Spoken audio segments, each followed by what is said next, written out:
Just thank BCRW and Janet Jacobson and all the people who worked on this conference. It's a really exciting event, and I'm looking forward to going to panels all day today and tomorrow. This particular panel is based on a multi-year project. It's one panel in a series of events that has been taking place over 2 years, which is called New Majorities, Shifting Priorities. And the purpose of this project, which began with a survey of directors of women's studies, ethnic studies, post-colonial studies programs, and the various institutionalizations. It began with a survey from them asking what their problems were, what was happening around the country, and we got a really good set of responses from that. And then we held a 2-day conference at UCLA. And then we had a panel at NYU, and now we are here today at Barnard College to try to keep the conversation going. The purpose of the New Majorities, Shifting Priorities project was to have us all confront our current situation, budget cuts and abolitions and challenges to all kinds of interdisciplinary programs, through a process over a long period of time, but of thinking ahead of the administration-run transformations that are taking place in the manufactured climate of a budget crisis.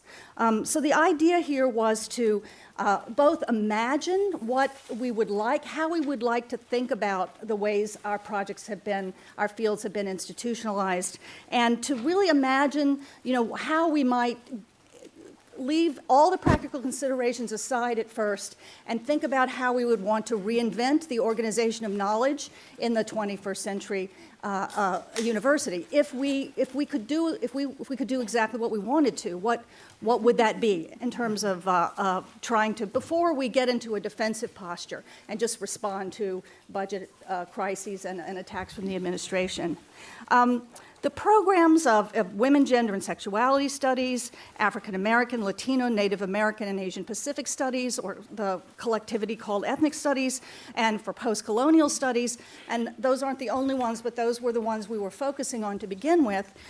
These are both, their institutionalizations, often as separate sites, has been necessary, beginning in the 70s with student insurgencies, to establish programs that both connected knowledge production to social movements, and also allowed us to bring in populations and subjects that were being excluded by mainstream knowledge production. But many of us, I think probably most of us, thought of these institutionalizations as self-abolishing, right? We thought of them as, this is what we need to do, but eventually we're going to remake the university as a whole with these addressing the projects that we came in with and addressing social movements. So we both needed to have these programs to do that work, and then also now find us in the position of having to argue for them in the face of administrative attack without sort of looking at the kind of balkanizations that have occurred and the way that many people's research and knowledge production don't fit easily into these categories, and they overlap so much. And it creates all kinds of divisions and also a kind of stuck-in-timeness sometimes to the moment at which the programs were established, so that women's studies programs have tended to be overwhelmingly white, ethnic studies programs have tended to not be so receptive to feminism and queer theory, and we've been stuck with that, and now we're having to defend it in the face of attacks, but we haven't really rethought what we want. Now that we're here in the 21st century, how could we imagine reorganizing knowledge production so that it really served us in all our overlapping political and intellectual commitments? Instead, we're facing a kind of premature abolition, really not at all on our terms in many cases. So we wanted to get ahead of the administration the way that administrations were seeing transformation by really imagining otherwise, to cite one of our panelists, Kandice Chuh. both with regard to our vision and then also with regard to the pragmatic considerations also about how we then go about approaching the transformations that we wish for, rather than just sort of fighting for turf in the face of budgets problems. So what we did then was we produced a question for our panel today to address, which is an iteration of the panel of the questions that were addressed at UCLA and that were addressed at NYU. So our panelists today are being asked to answer this question. If you suddenly had the power to remake the university in any way that you wanted, how would you yes, any way. It could happen. To institutionalize gender, women's, LGBT, post-colonial, and ethnic studies. How could the university be structured to position these areas and concerns as central rather than marginal to the academic mission? There are representatives from different types of institutions on this panel, and so they will be speaking either on the vision level or in relationship to the institutions where they find themselves. A lot of these battles are very uniquely local, as well as there's, you know, a set of connections about what's happening overall. So we've asked them to consider contingent labor and reduction of latter faculty positions, to the positioning of students as consumers and a consumer model, to the new metrics through which universities and their corporate guardians are assessing what works and what doesn't. And in the face of these shifts, are there specific institutional or structural arguments that gender and sexuality studies, ethnic and post-colonial studies are especially positioned to offer as a counter to the corporatized university? So that's a very small little question. I'm sure they have 7 to 10 minutes, but it's not really going to take that long. I'm really totally sure of that. So I want to then introduce our panelists. They will be speaking in alphabetical order. So I begin with Kandice Chuh down at the end, who joined the CUNY Graduate Center in 2010 as a professor in the PhD program in English and as a core member of the Mellon Committee on Globalization and Social Change.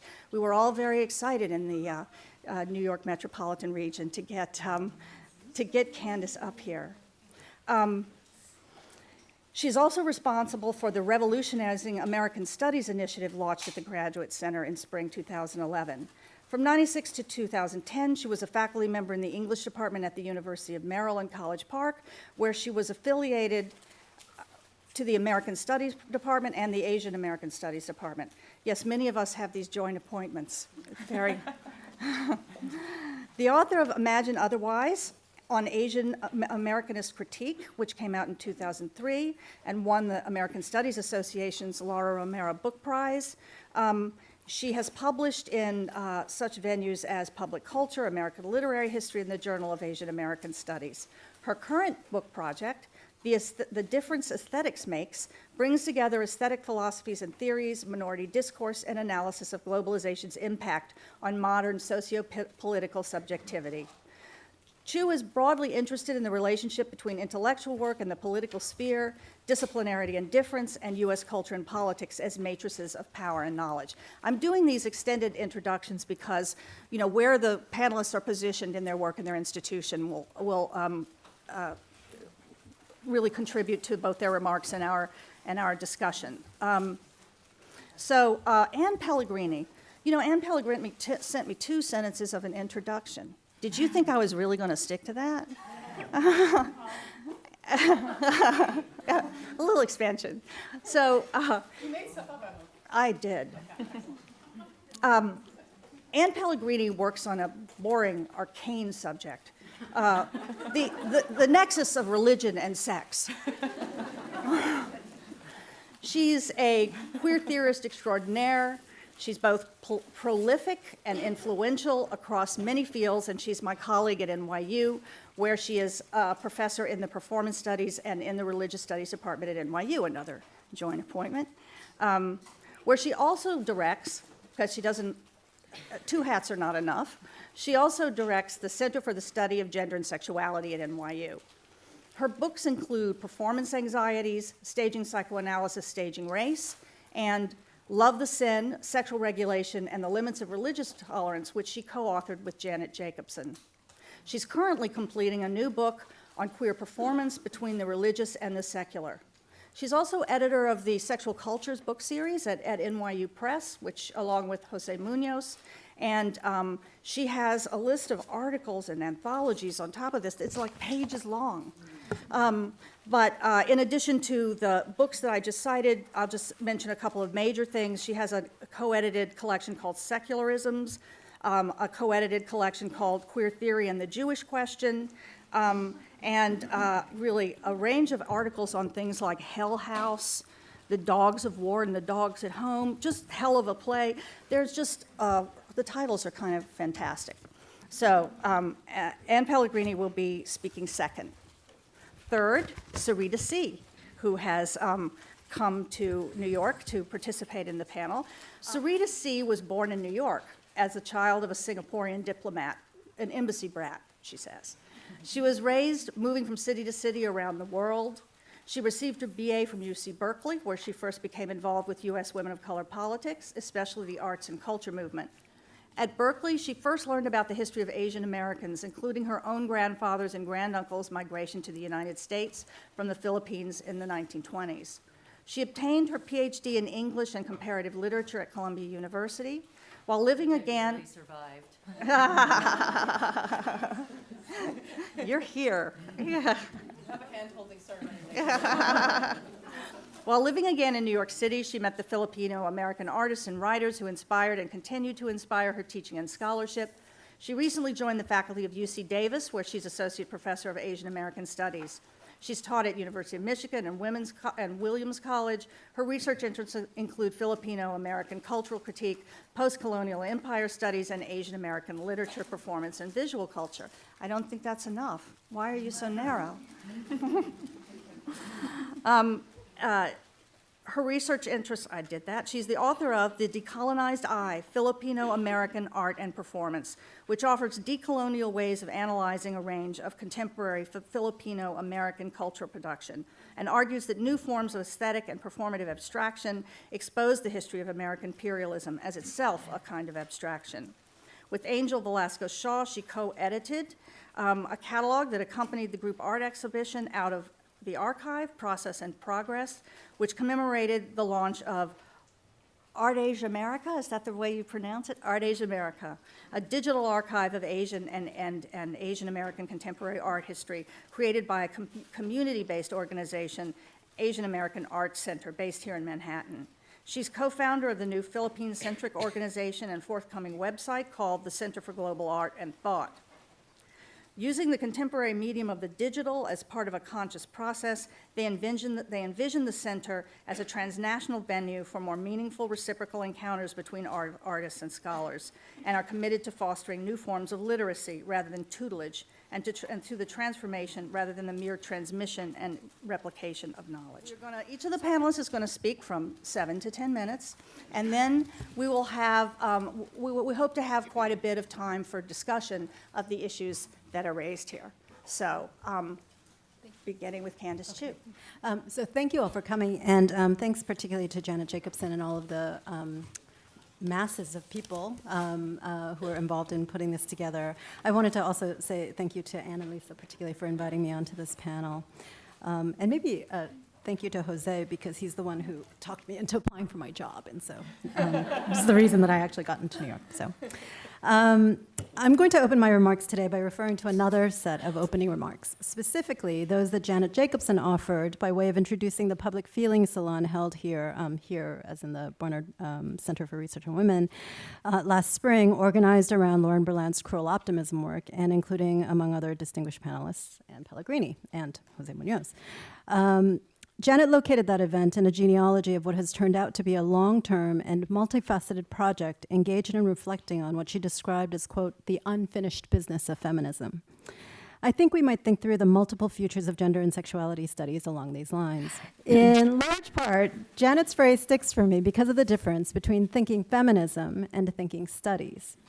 And this is one of the lines of flight I want to mark today, I think that it's important that we continue to insist upon gender and sexuality as categories of analysis of the modalities and distributions of security and vulnerability, producing as well as articulated in and on specific bodies. Or in other words, I think it's crucial that such terms as gender and sexuality are not allowed to function in the academic realm as adjectives, and rather retain or are refunctioned to emphasize their critical leverage as politico-epistemic axes of analysis. Feminism can do much of this work, and specifically I have in mind the feminisms that emerge out of the genealogies of women of color feminism and queer of color critique. Feminism works best, is most magnetic, most incisive, most catalyzing, when it attends to the different differences marked by gender and sexuality and works intersectionally in a processual way, which is my way of roughly defining how I'm using that term here. So I'm collapsing a whole bunch of genealogies for the purpose of these remarks, and I'm asking feminism to do a lot of work here, rhetorically. The unfinished business of feminism also resonates for me because of its invocation of economies. That the academy is structured as a kind of business, as a site through which certain kinds of transactions are negotiated and accomplished, where students and knowledge are variously considered the products or clients of the institution, where the language of value and growth and investment are familiar parts of the ways in which knowledge practices are measured, weighted, and differentially privileged, is quickly becoming the common sense understanding of the institution. What I think of as the various institutional iterations of minority discourse, gender and sexuality studies and ethnic studies among them, are located within these institutional economies, and the contradictoriness of that location has been compellingly established by a number of critics. Where 40 years ago, that contradiction might have mapped into fairly predictable lines that separated upper-level administrators from such minority discourse programs and practitioners, now, among those upper-level administrators are those who came through those programs, or at least, and probably far more regularly, came through the university at a time when those programs were a part of its fabric. So part of what intrigues me is how, despite the transformations that the establishment of minority discourse within the university both represents and effected, the business of feminism is as yet unfinished. Or in other words, and maybe more productively put, is it possible that institutionality and feminism and its aligned projects are radically incommensurate? That they are impossible to bring into correlation? That our efforts to sustain and create institutional structures for the advancement of minority discourse cannot but ever remain unfinished? I don't at all mean that minority discourse has no place within the academy. What I do mean is, and I have Roderick Ferguson's forthcoming work on theorizing the relationship of the academy to minority difference squarely in mind, that the business of feminism might be generatively conceived of as deliberately antagonistic to institutionality, where the institution refers to the academy. In an essay titled Administering Sexuality, or The Will to Institutionality, he offers incisive caution about, quote, the promise of permanence that institutionality holds out, and analyzes the ways that contemporary modalities of institutional power operate to dull the politico-epistemic edges of minority discourse practices by, in effect, normalizing difference. Along these lines, it seems to me it might be fruitful to ask two questions. First, what kinds of institutional norms would make it possible to continue the work of thinking through minoritized differences? And second, how do we ensure that those norms don't remain fixed? To begin to address these questions, I want to return to my first plotline, the conceptualization of what are often thought of as categories of identity as instead categories of analysis. Anne and Lisa, in the framing questions they offered as points of departure for thinking about this panel, asked, how could the university be structured to position these areas and concerns as central rather than marginal to the academic mission?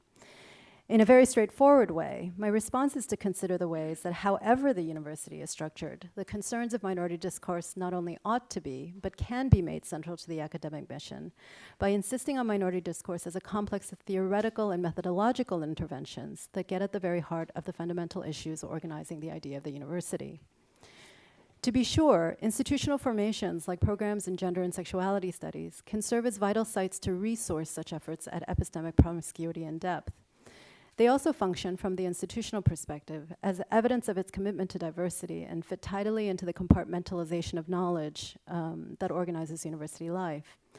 What I'm trying to sketch are two orientations that minority discourse might generatively have in its relationship to institutionality.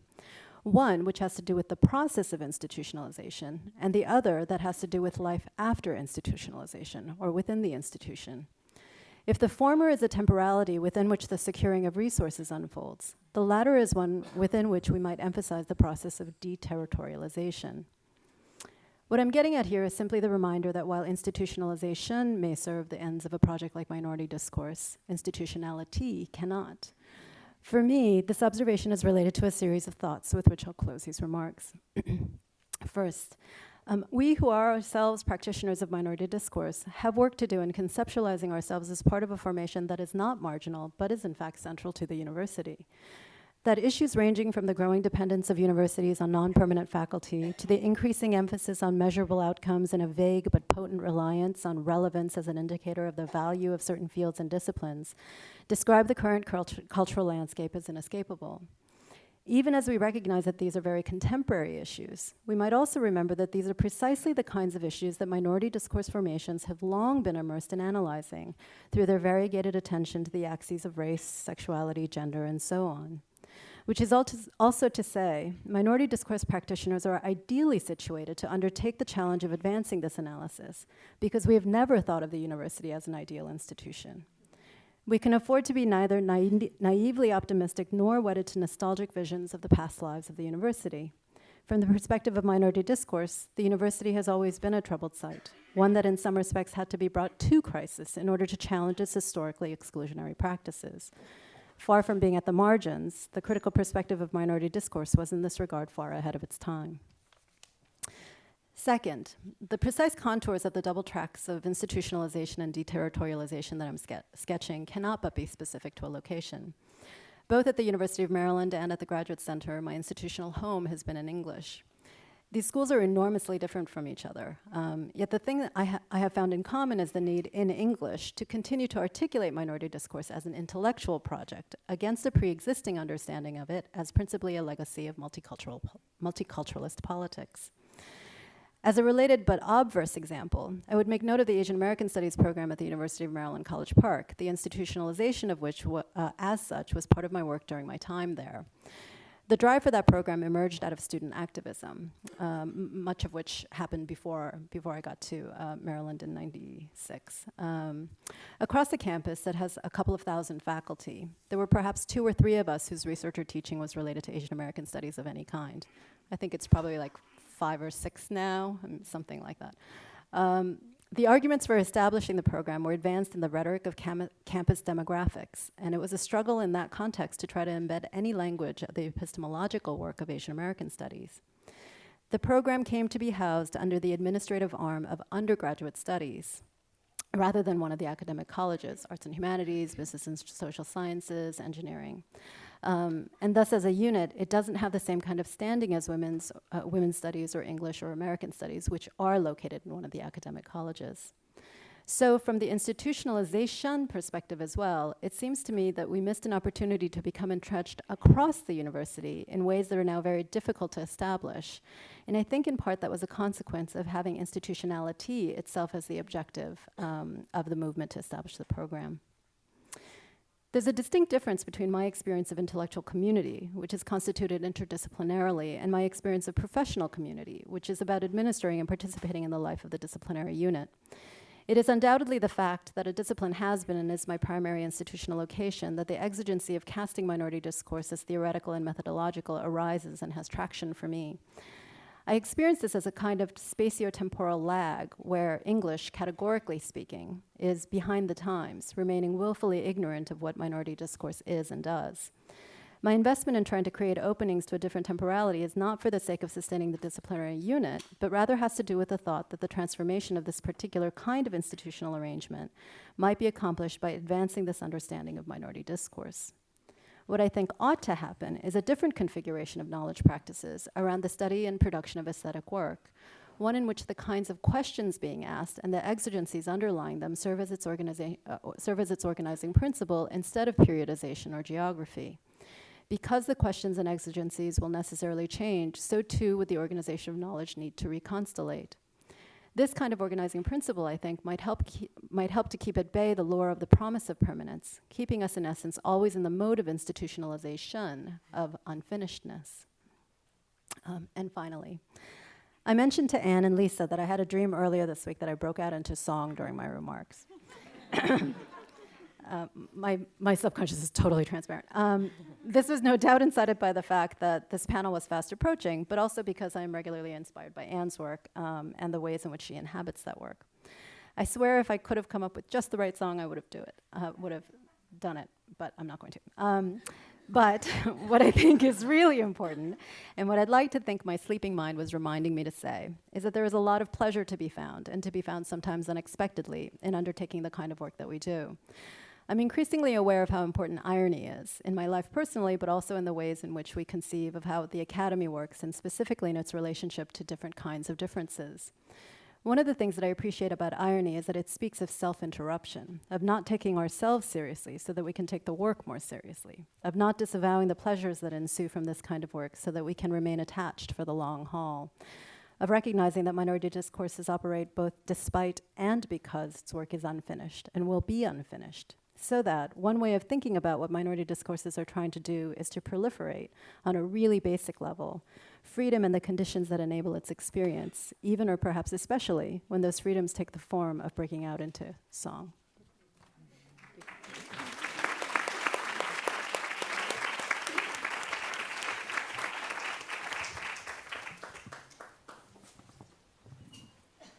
Anne's gonna sing that. There's a bright golden haze on the meadow. There's a bright golden haze on the meadow. All right. And it's a ham sandwich. Okay. I'm really thrilled to be back here at Barnard. I began my academic career here. It was 5 years here. It was my first job post-PhD, and it's actually it's a space that gives me lots of great memories, and I'm also thrilled to see some of my former undergraduates here waving in the back row. Barnard has inspired me throughout my career, and I'm just really thrilled for the chance to be part of this conversation today. If I were to give my paper a title, it would be Justify My Love, Calling the Future. Over the past few years, the economic downturn has offered fresh justifications for cutting academic programs that conservatives never wanted to fund in the first place. To be sure, the effects of budget cuts and the ongoing corporatization of higher education nationally has been uneven, with some programs in gender and sexuality studies suffering major cuts, others actually expanding, still others being eliminated or threatened with elimination altogether, as has been the case with women's studies and Latino Latin American studies at Temple. Those programs were absorbed into other units. However, even where programs have not faced cuts outright, faculty at both private and public institutions have come to share the sense that gender and sexuality studies, ethnic studies, post-colonial studies are all facing greater scrutiny, and that we must justify and defend our existence in new ways. Now, this demand that we justify our existence is not new, but the stakes do seem to me higher at a time when nothing in the structure of higher education is to be taken for granted, save its monetization. Increasingly, the language of justification seems to require speaking a bureaucratic language of deliverables, whether measured in terms, whether measured in terms of the revenue to be generated from students majoring in our fields, research support from outside funders, or the match between what we are teaching students in our classrooms and the job market they will enter post-graduation. In all these cases, the justification for what we teach and research is how it and we contribute to the marketplace, not of ideas, but of capital accumulation. Consider in this regard the bipartisan hand-wringing, hooray, at last, bipartisanship, of US politicians over the failure of American students to keep up with their international peers, a failure to keep up that is held to threaten the United States' economic future. At a moment when money is the measure of everything, this economic peril constitutes an existential threat to the future of America and the vaunted American dream. As President Obama put the matter in a March 2009 address on, quote, a complete and competitive American education, which he presented to the Hispanic Chamber of Commerce, and now I'm quoting from his speech, the future belongs to the nation that best educates its citizens, and my fellow Americans, we have everything we need to be that nation. After this Olympian puff of nation-building spirit, the president expended a considerable amount of his speech detailing why the US has actually fallen behind, despite having everything we need to win that future.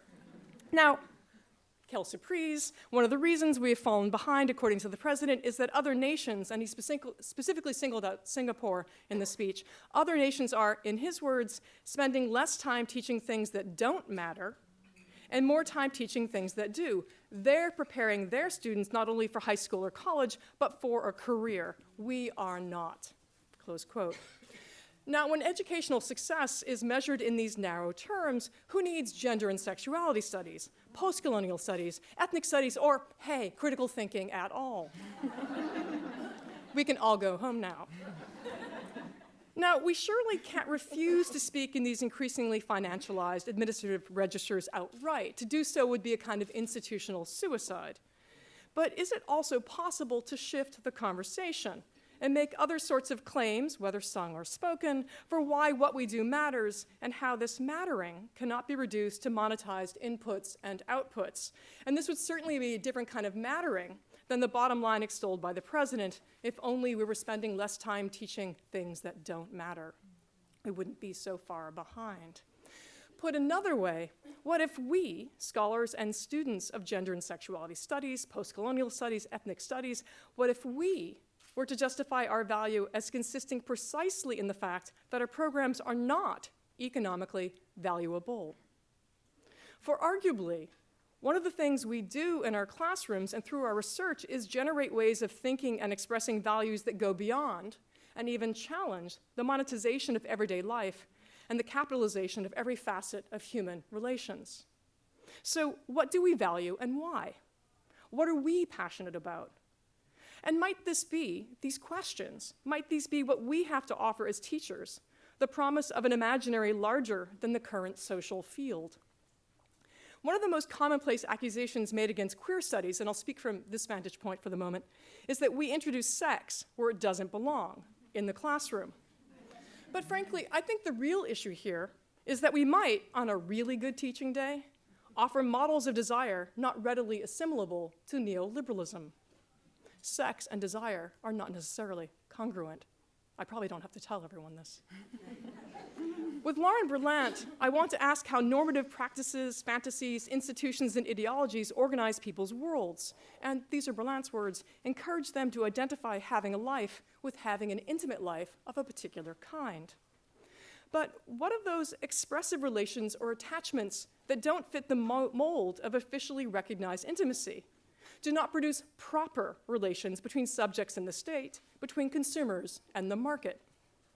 Where, Berlant wonders, does the energy of attachment go when it has no designated place? Well, maybe it goes to the carol, to the cursor, to the classroom, or to the Barnard Center for Research on Women. For many of us here today, books, and I would invite you to substitute a record. People remember record? A record, a film, a play. For many of us here today, books were our first love object, reading our first passionate aim. In the experience of reading, we learn something of what it is to imagine otherwise beyond the self. Favorite books sustain us. Returning to them time and again, we keep falling in love with the authors or the subjects or the particular texts or even the historical epochs we study, recalling and reanimating the passions that brought us to our chosen fields in the first place, even if that is not what we thought brought us there, or even if we could yet narrate the departures and the arrivals in very different terms, and how fun that is. When I say that books sustain us, I mean also to point to the affective labor of making a book, or syllabus, or a conference paper, and to the intimate communities of interest that make such writing and thinking possible and pleasurable and necessary, and a thing to value well beyond dollars and cents. The language of economic value or career training is not adequate to the values we do make in our classrooms with our students or in the conference halls with each other. The future starts each day. Which ones will we make?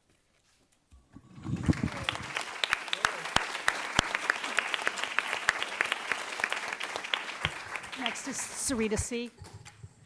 I want to thank the BCRW staff, especially Pamela Phillips, Janet Jacobson, and of course Lisa and Anne for this opportunity to be here inside on this rainy day. I'm coming most immediately from 9 years teaching at the University of Michigan, which, as you may know, has the wonderful record of denying tenure to some of the most brilliant and dynamic women of color faculty I know. But it also has a massive imperial archive on the Philippines based on a collection that starts from the 1880s on, so before the United States conquest of the Philippines. and in contrast has absolutely no budget or infrastructure to actually study that archive in any kind of critical way. So it's that kind of really weird tension between this massive structure and then no chaos, no narrative, really, no story, no interpretive faculties for that archive. And I also am coming from most immediately from being one of the organizers of the Critical Ethnic Studies Conference that we put together at one of the most underfunded campuses in the UC system at UC Riverside. So, toward the centrifuge. I'm grateful for this opportunity to pause, to think, to play with words, so as to begin to imagine a non-propertied space of decolonial knowledge production. As Cedric Robinson puts it in Black Marxism, The Making of the Black Radical Tradition, quote, is there knowledge in the service of not knowing? Study as unowning knowledge, unquote. Is there a university that we can imagine, let alone build in the West, that would be able to foster, quote, the preservation of the ontological totality granted by a metaphysical system that had never allowed for property in either the physical, philosophical, temporal, legal, social, or psychic sense, unquote. Stuart Hall contends that, quote, if signification depends upon the endless repositioning of its differential terms, meaning in any specific instance depends upon the contingent and arbitrary stop, the necessary and temporary break in the infinite semiosis of language, even as meaning continues to unfold, so to speak, beyond the arbitrary closure which makes it at any moment possible. For what is at issue in the current intensified cycle of the raiding of what is left of the public good, the commons in the United States, in the form of the university, is how we grasp and apply that idea of that temporary break and that contingent stop. Here's another way to put this in the form of questions.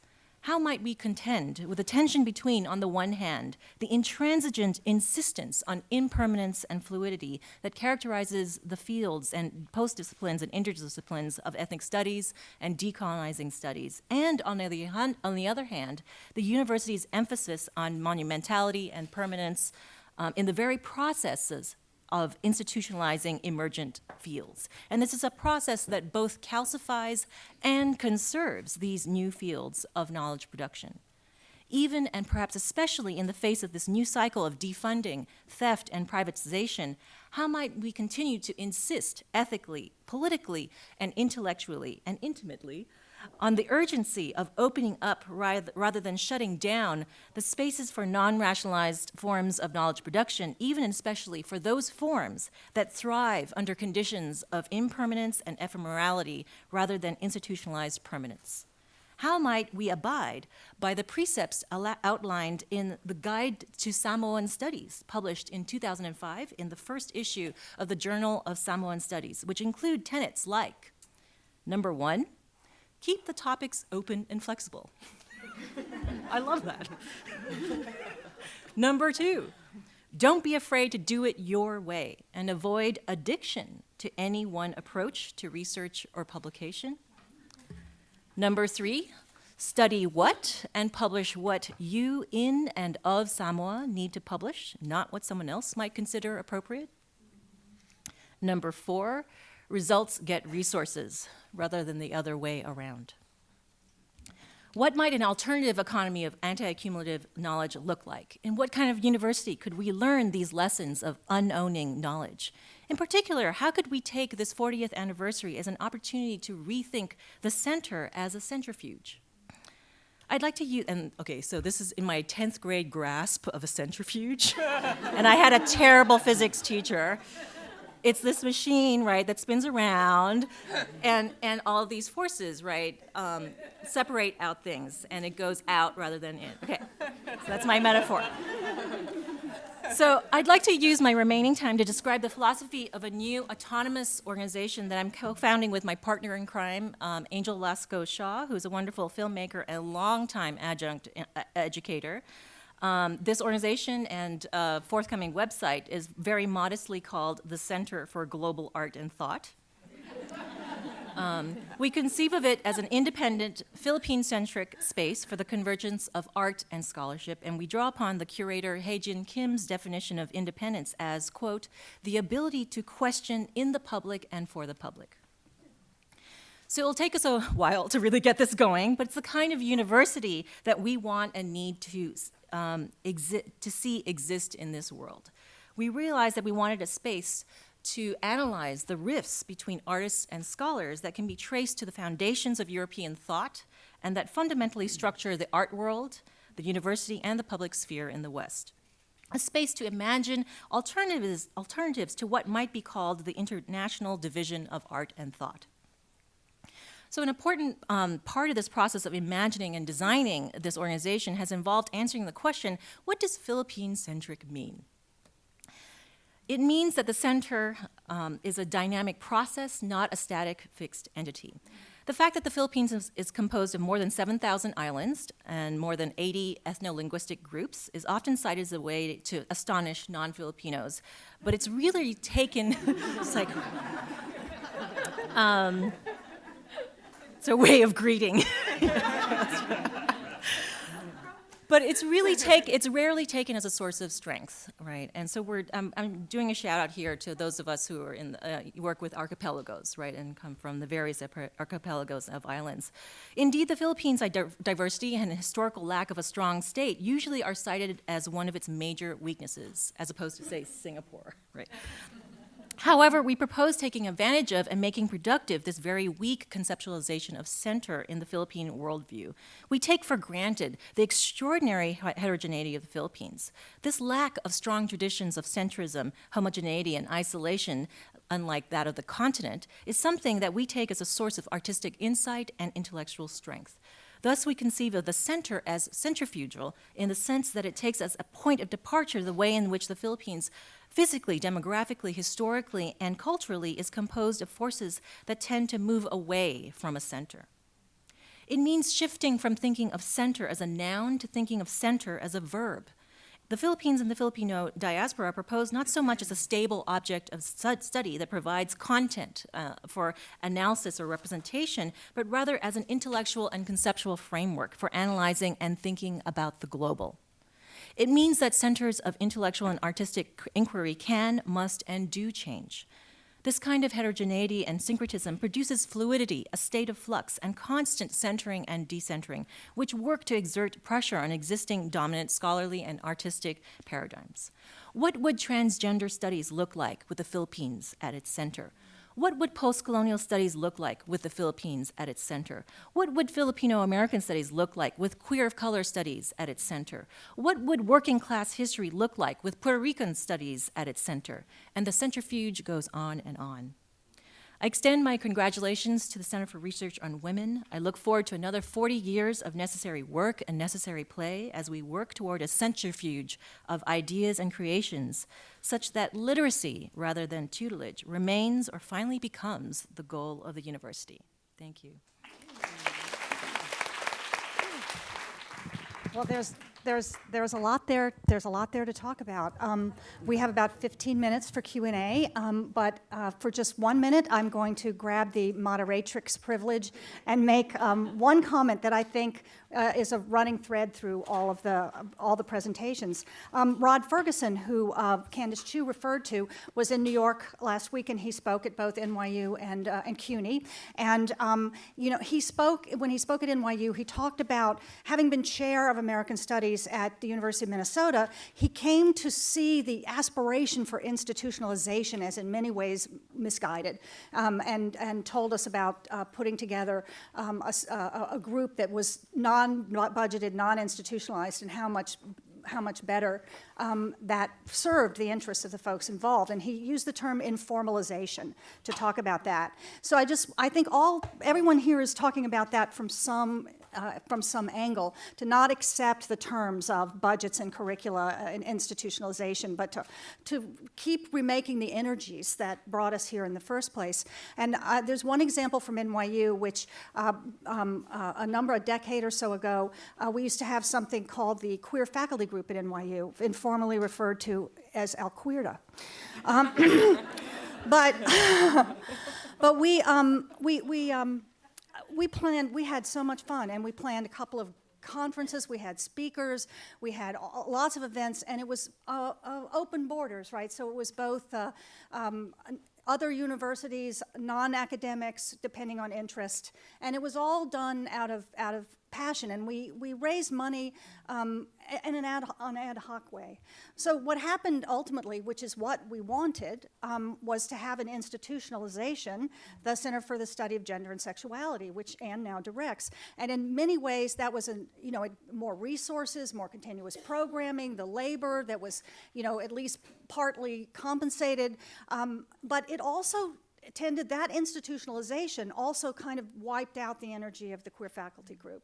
So that the kind of informalized energy that had gone into that sort of got put into and then it's necessarily, as an institutionalized location, required to follow the budget protocols, appeal to deans, work on programming, that is fits in with the university's priorities. They managed to be very subversive in any event, CSGS, but it was just an example of the way informalization can produce a context for knowledge production that these institutionalized forms, even when we have fought for them and they are our success, can put a damper on what we can do and put us under a kind of regime of control. So, Q&A. Yeah. I'm from California. I'm from a public institution of higher education. I don't know if you read the press, I'm sure you do, about what's happening in California. We've just received a $500 million cut at both the UC and the CSU level. I'm part of University San Francisco State that has been cut from 8 colleges to 6. The social sciences are gone. And that is just a segue to say that small programs, less than 10, will be absorbed and disbanded. And that means the programs of the 60s. That is to say, women's studies, environmental studies, labor studies, sexuality studies. So when you speak about impermanence, and you speak about organizing around inquiry and research questions rather than disciplines, without addressing issues of power and resources, I am concerned that in this wish to not be formalized and channeled and institutionalized, you'll get what you wish for, and you'll regret it, because there's a convergence between what you're saying you want and what they want for you. Anybody want to respond? Yeah, I could offer comments. I mean, I think you're exactly right. And there's some sense, actually, as Lisa was talking, I was thinking, and I'm looking at Janet sitting here, and I'm thinking, actually, these kinds of spaces, right, need to be protected in some way. We started the Revolutionizing American Studies initiative last spring with an event organized around Ruth Wilson Gilmore's work, and one of the things she said was, we must protect this building. And I thought, yeah, actually, like that is a step from the perspective of already being in the institution, how to find modes of protection. I have to say, in terms of California, I find it such a big problem. I don't actually understand how to enter into it. And partly it's because I'm not there, but also it's on a scale that is almost incomprehensible to me, what's happening through the UC system, but also in the state and the realignments of funding toward more law enforcement, less education, which are really dramatic and stark, and this is largely coming out of Ruthie's work as well.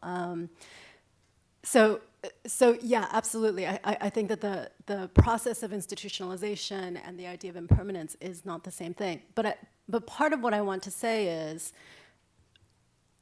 if we can find ways to be the sleeper cells wherever we are, then it doesn't become about individual units. It becomes about the entire place. So that it shouldn't be possible to think physics without thinking feminism. It shouldn't be possible to think math without thinking race. And that hasn't happened yet, I think, to the extent that it needs to. And I don't mean in the let's count how many degrees were produced by these kinds of bodies, but but in the actual epistemic structures. So I don't want to disagree with you by any means, and I would absolutely, want to protect the kinds of institutional spaces that already exist that can be launching pads. But I think that those are the kinds of examples that show us that that's never going to be enough, right? That there are always other kinds of work that have to happen as well. And then the other thing was... It's about supplementation, not replacement. It's supplementation. Right, it's about yeah. alternate centers of energy that can keep the transformational energy going. It's not about trying to wipe out what we have, which is really what brought us here, right? I mean, and I also think the other thing is that, that kind of the informalization that you're talking about is really suggestive and powerful, that maybe the kinds of work that we want to see happen are not going to happen in the universities as we have known them.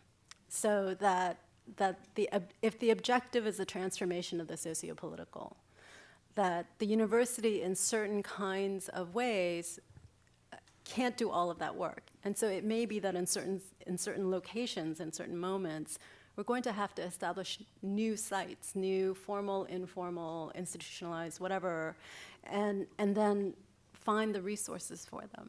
And always it's about resources, right? It's about how do you actually let somebody live, in order to be able to do that kind of work. So those would be my 2 cents. Yes. Hi, first of all, thank you so much. I have been outside of academia for like 15 years, and this is like my brain is coming alive. It's very exciting. Woo! But a question I have as someone who has been outside of academia for so long, this is all kind of bringing me back to that life and what that was like. And you're talking about this fluidity, movement, dynamism around, I guess, academia generally. At least that's how it's hitting me. I'm curious to see if any of you have any thoughts about how shifting this or adjusting this would affect the practicalities of moving beyond university. For, let's say, your students studying and being involved in this dynamic way of learning, how that would impact or affect jobs or moving into the world and having it be a reality. How that would affect it, this vision you have. If I could just make a quick response to that. I think that, in the shift that I was sort of calling for, I mean, part of it is, a thought experiment, but I also mean it. And that I don't think we can abdicate our responsibility as teachers to teach students, sort of skills in close reading and writing, things that, in fact, they do need for, to go out to get jobs. I'm not saying abandon that, but I think that is, in some sense, that's not my job. I think that that's falling well short, but that's what we're being asked to do. I'd rather, ask of a student not what do you want to do, but what makes you passionate? What do you value, right? So that no matter where they end up, they can continue to ask these value questions about where their passions are. I mean, why shouldn't we all get to have a calling? And to resuscitate, sort of bring up a term that, Janet will laugh. I've been teaching Weber the last 2 weeks, and Weber makes me think of her in a loving way. And I was just teaching science as vocation, and sort of just thinking about, well, what does it mean to really claim? And he doesn't mean science in a narrow way. He actually means knowledge, engaging in practices of knowledge, the vocational call of the classroom. But to offer to students the idea that they get to have callings too, that doesn't have to be linked to what job they have. The job is not they. Sorry, I had to be grammatically correct. And that is a different version of let them live, right? That we have to think about life, but not in the biopolitical reduction of the metrics of population, of sort of economization of life in that sense. Hi, contingent faculty checking in. Anne, you said I might never get a job, but I totally got one. And then another one, and then another one, and then another one. So my question is, in terms of sort of, I like this idea of this insistence of impermanence and thinking about institutionalization as a project that keeps going on, and that's never finished. I'm worried a little bit about, like, I keep getting kicked out of sleeper cells, and I'm not the only one, and this sort of contingent faculty seems to be what staffing programs now. And, I keep being the only one in the program, and then I leave and they replace me with a younger me who's awesome. But, like, what are ways that sort of those of you, not Alexandra, but those of you with sort of tenured position, like, how do you think about this relationship between contingent faculty and the kind of institutionalization that, though you don't have it, you do have it compared to some of us? I mean, really, sort of very concretely and practically speaking, as one of the survivors of the sort of, tenured genocide that went down at UM, meaning that my case was the only one that was reversed in my year. I mean, that's why I'm actually, I realize that is my privilege, and to have a relatively stable position in the university and access to resources, dwindling as they are, especially in relationship to the contingent faculty.